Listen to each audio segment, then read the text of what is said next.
Hi hello నమస్తే welcome to our channel. ఈ రోజు కూడా ఒక పొలిటికల్ అప్డేట్ తో మేము ముందుకు వచ్చాను. ఈ రోజు నాతో పాటు ప్రముఖ senior journalist doctor Durga Vadlamani గారు ఉన్నారు. మేడంతో మాట్లాడదాం. నమస్తే మేడం. నమస్తే అండి.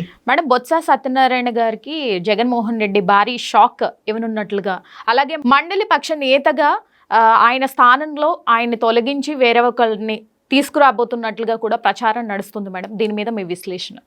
ఒకటి, బొత్స సత్యనారాయణ గారికి బ్రెయిన్ స్ట్రోక్ వచ్చింది ఈ మధ్యన. అది అన్ఫార్చునేట్. ఎందుకంటే ఒక మంచి నేత, ఉత్తరాంధ్ర నుంచి ఆయన. సరే, మనకి అది అపోజిషనా లేకపోతే అధికార పార్టీయా మనకు అనవసరం.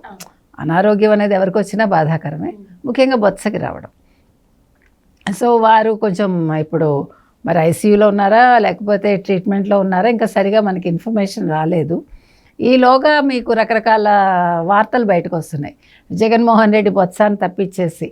సో ఇప్పుడు 3 పేర్లు వినిపిస్తున్నాయండి. 1 వరుడు కళ్యాణి, 2 తలశీల రఘురాం, 3 లేళ్ల అప్పిరెడ్డి. అయితే ఇక్కడ మనం 2 విషయాలు మాట్లాడుకోవాలి. జగన్మోహన్ రెడ్డి కనుక ఆ నిర్ణయం తీసుకుంటే చాలా తొందరపాటు నిర్ణయం అవుతుంది.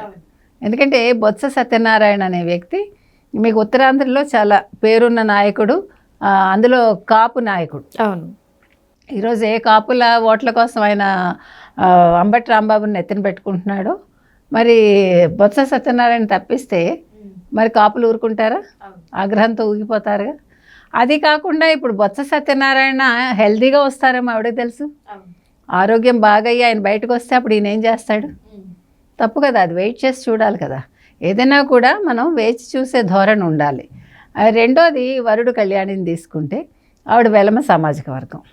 ఇక తలశీల రఘురాం, అతను కమ్మ సామాజిక వర్గం. ఇక లేళ్ల అప్పిరెడ్డి, రెడ్డి కమ్యూనిటీ. సో ఏ రకంగా ఆయన మరి వీళ్ళని ఎంపిక చేసుకుందామని అనుకుంటున్నారో ఎవరికి అర్థం కావట్లే. 3 సామాజిక వర్గాలు తీసుకుంటే ఎక్కడ కాపులు లేరు. అవును. మీకు అసలు ఉత్తరాంధ్రలో బొత్సను కాదని ఇంకెవరికైనా ఇస్తే ఉత్తరాంధ్రలో జెండా పీకేసుకోవచ్చు వైసీపీ కదా. అవును. సో ఇవన్నీ ఆలోచించుకోవాలి. ఇంకొకటండి, ఇవాళ అనారోగ్యం ఉంది అంటే రేపేం లేవరని ఇది లేదు కదా. రేపు మంచిగా అవ్వచ్చు, ఒక వారం రోజులో 10 రోజులో లేకపోతే ఒక నెల. వేచి చూసే ధోరణి ఉండాలంటున్నా. కాబట్టి ఇవాళ బొత్స స్థానంలో కనుక వీళ్ళ ముగ్గురులో ఎవరిని పెట్టినా వైసీపీకి నష్టం, ముఖ్యంగా జగన్మోహన్ రెడ్డి కూడా నష్టమే. అది. Thank you madam. Thank you.